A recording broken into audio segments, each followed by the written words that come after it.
Morning, how are you doing? I found myself a nice cool spot today, and yeah, some of you mentioned in the comments that you really like this wall. We do too, so I figured let's start here. Now, I've been a bit unsure about making this kind of video. Would you even find it interesting?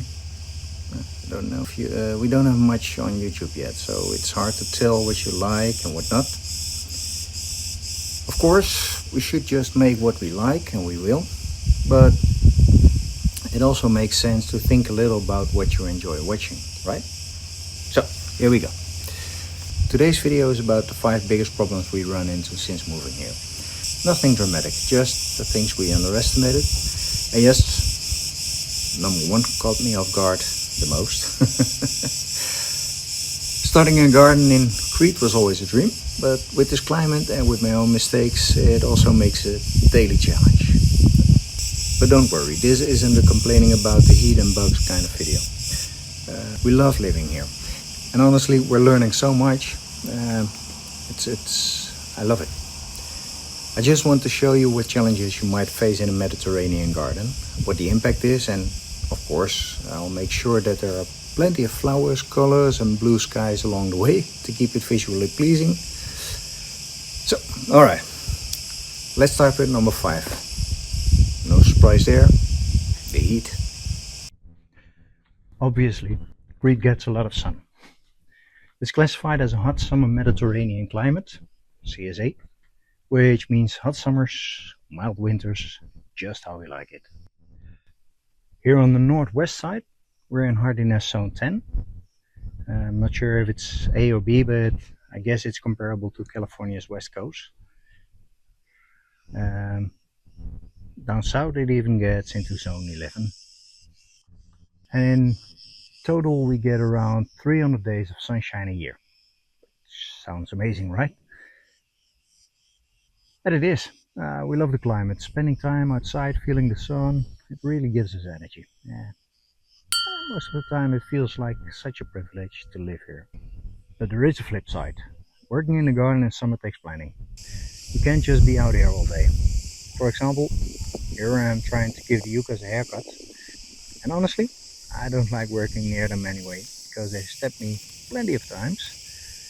And in the heat, even simple chores just drain your energy.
I did start early in the shade, but it still took me longer than expected. Maybe we'll get used to it over time, but even the locals, they don't work outside between 2 and 5 in the afternoon.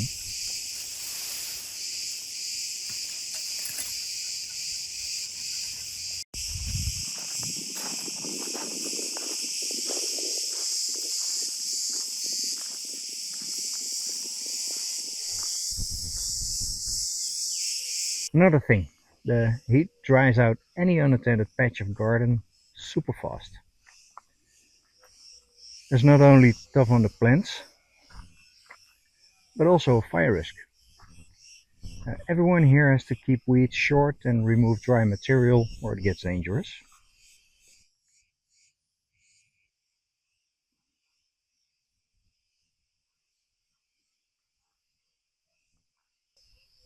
And there's the soil. The combination of heat, wind and no water turns the clay rock hard. Impossible to work with.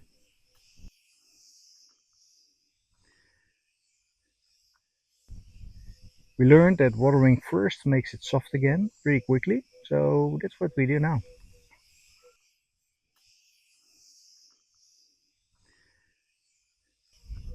One of my biggest mistakes was with seedlings.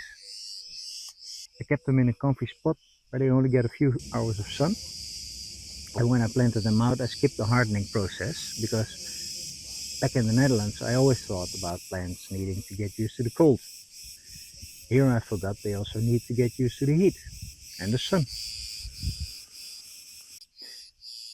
Even tomatoes can get stressed by too much heat. Who knew? Well, probably a lot of people, but for me it was a lesson learned.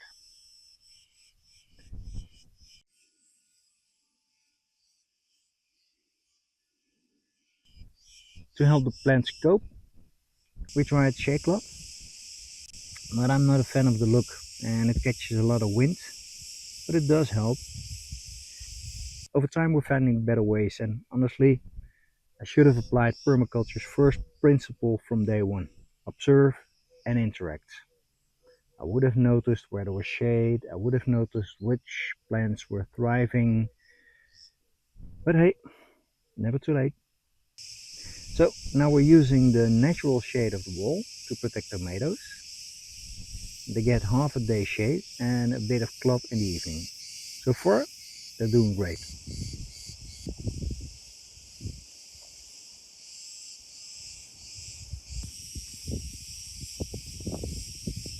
And of course, plants can shade each other too.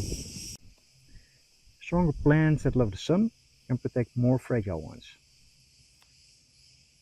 For example, the cucumbers growing up the trellis will eventually throw shade on the rest of the bed. That way we don't need artificial solutions at all. But, whoops, they still need to grow a little. You know, we often say that we love the sun here, but to be honest, what makes this climate actually bearable is the daily wind. I don't know if it's the Notemi, or maybe just the temperature difference between the sea and the mountains, but almost every day it starts blowing about an hour after sunrise, and usually it calms down in the evening. Without this wind, well, hot days would be unbearable. So yes, we're really grateful for it. But, as you might guess, it also comes with a few challenges. It's pretty strong. Laundry dries in no time, which is great, but if you're not careful, it also disappears to your neighbor's garden. Pillows, towels, hats, even newspapers, gone in seconds. And when you're trying to collect seeds or sow new ones, forget it. Substrate, perlite, even the seeds themselves, they just blow away. Our first attempts to put up shade cloth and insect nets looked more like we were learning how to fly a kite. The plants notice it too. Take these bananas. We knew their leaves would tear in strong winds, so that's not a big surprise. Every time a fresh, perfect leaf appears, it's kind of sad to watch it shred within days. Sniff.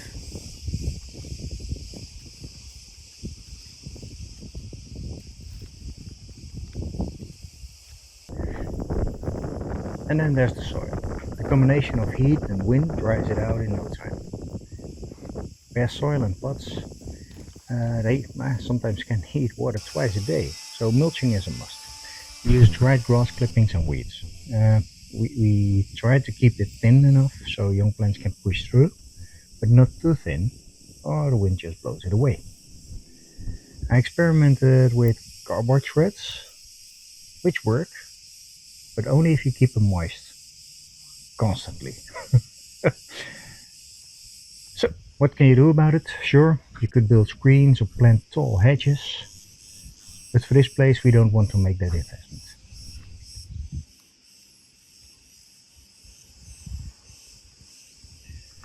Instead, I usually just walk around the house until I find a sheltered corner or I wait for a calmer moment So in I the have morning. some. And secretly, I keep dreaming about a small nursery or garden house one day. Mm.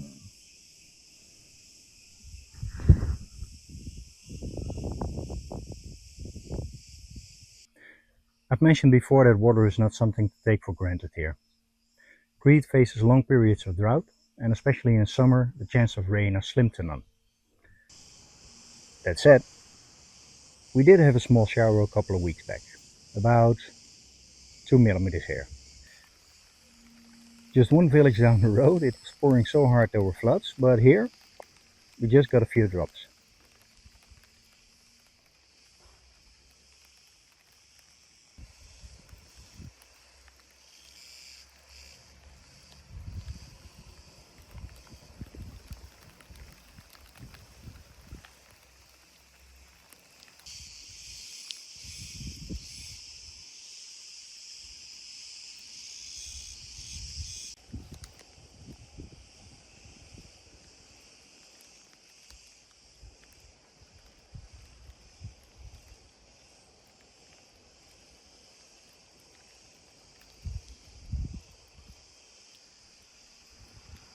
Now, to keep the garden alive, I installed a drip irrigation system connected to a watering computer, and in theory, that should ensure steady watering. But in practice, this area has lots of issues with water distribution.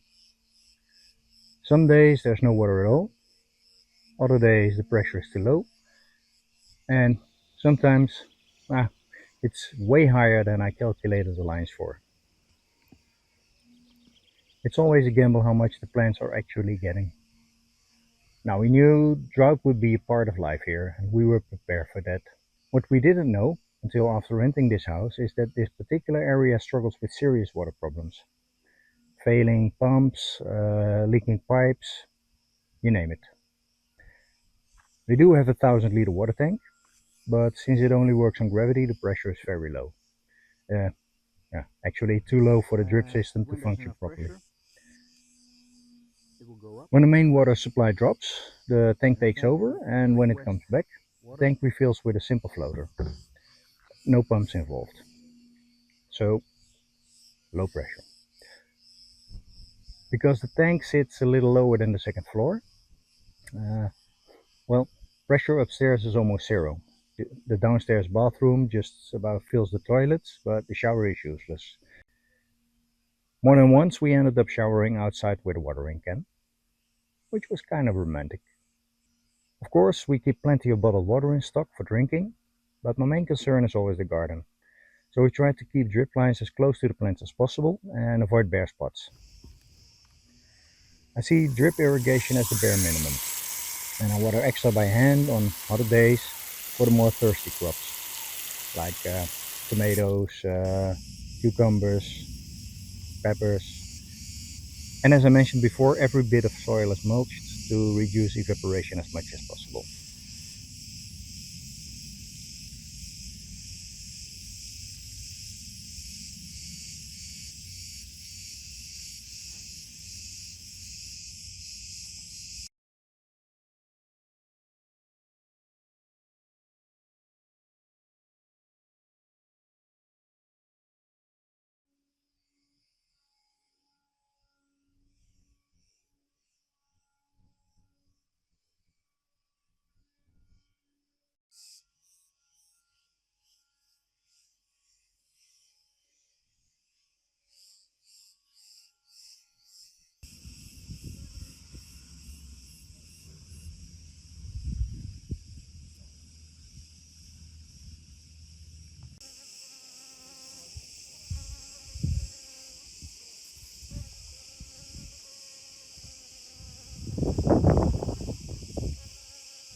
Every gardener knows that sooner or later you have to deal with pests and diseases.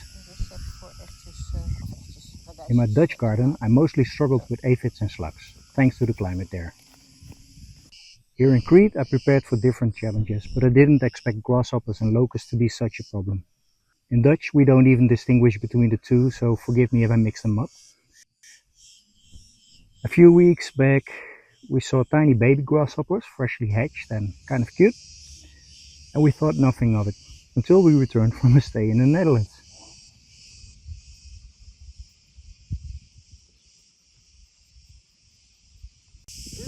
By then, those cute babies had turned into hungry monsters. They had ravaged the salad bed and done serious damage to the broccoli.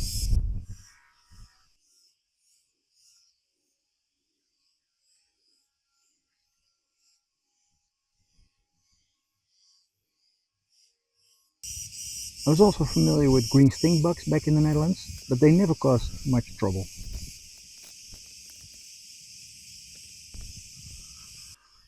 Here though, they've infested the corn and the tomatoes.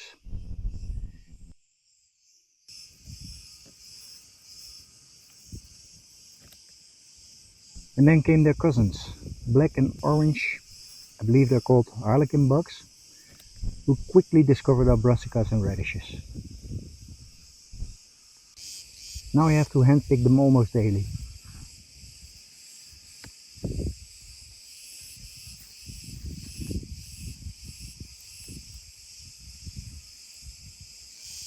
I don't mind sharing the garden with nature, in fact, I love the idea of it.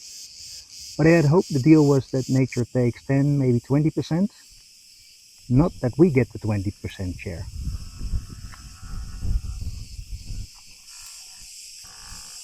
I still haven't figured out how to handle the grasshoppers, except with netting, but I don't want to cover the whole garden.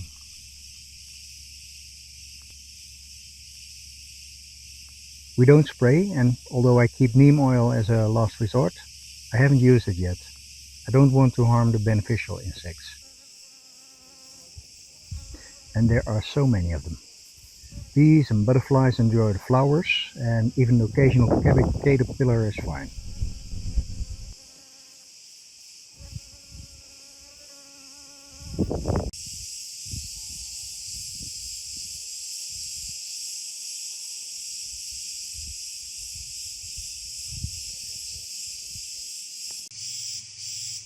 Ants are everywhere, and they're fascinating to watch.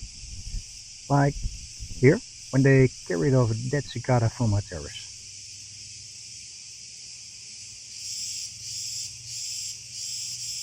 Now, to help nature help us, we plant companions like basil and marigold to repel pests. And we also add flowering plants to attract pollinators.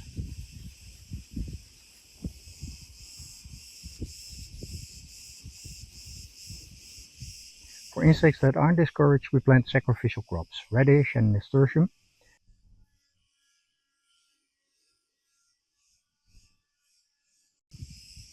And the best part is, while the bugs attack the radish leaves, I still get to eat the radish roots. Win-win. So good. We also found praying mantises near the house, which I carefully moved to the garden.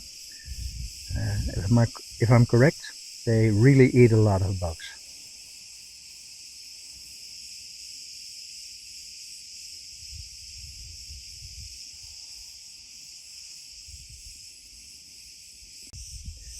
Jumping spiders hunt the smaller bugs.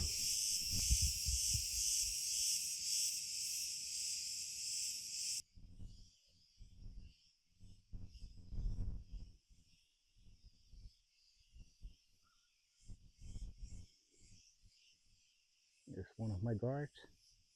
And lizards are everywhere, trolling for insects.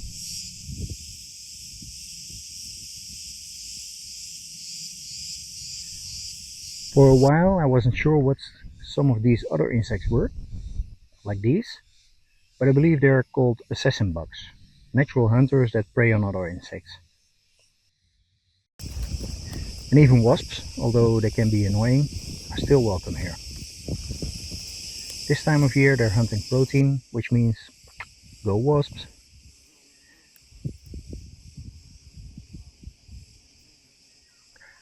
And now for the main problem.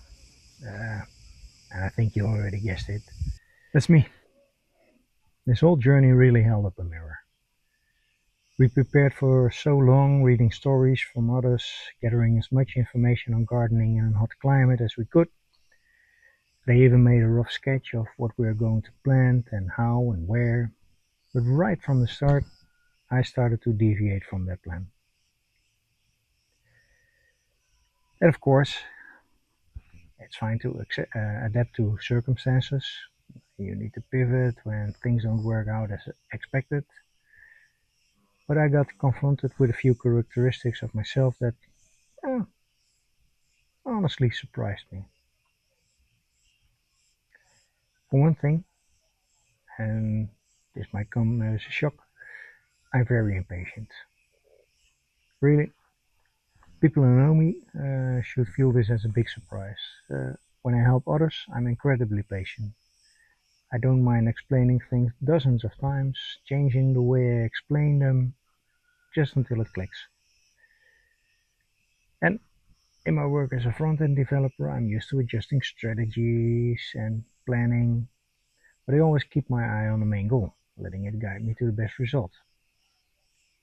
Here, in the garden though, my own plan, I've been deviating randomly, letting myself be steered by ad hoc ideas, forgetting to think things through. Uh, for example, we plant raised beds with well thought out planting divided into sections with companion plants and flowers.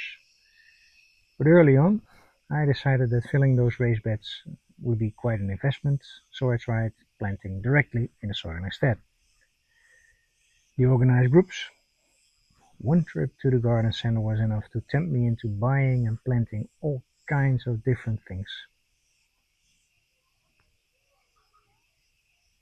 Uh, Companion plants. At first, I threw them in everywhere.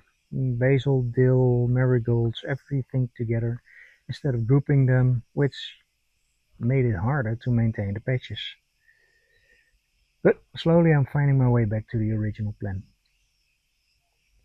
Uh, I can't help feeling I wasted time along the way. The same happened with the drip irrigation. In theory it works fine, but in practice it's a bit of a mess. I split it into two groups. One for the thirsty plants, mainly on the second terrace, and one for the plants that need less water. Um, from the start, I mixed everything up. Still kept them tied to the terrace groups and not their actual water needs as original plants.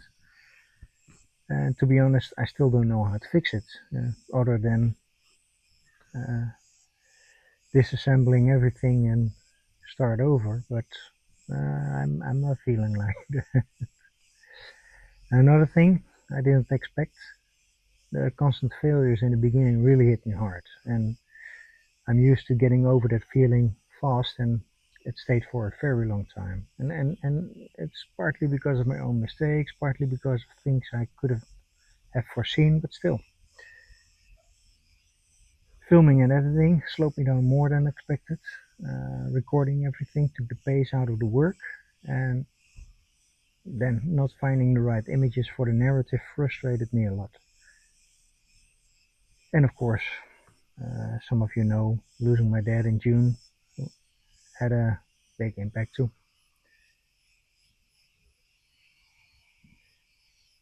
All of this combined gave me moments where it felt like a complete failure, and I even felt like giving up, which is a feeling I've almost never had before.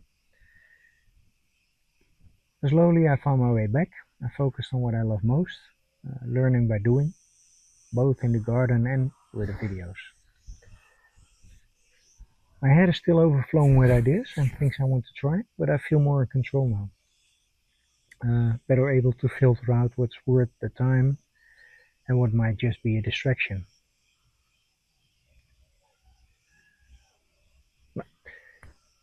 Okay, so that's my top 5 problems starting a garden and new life here on this beautiful island.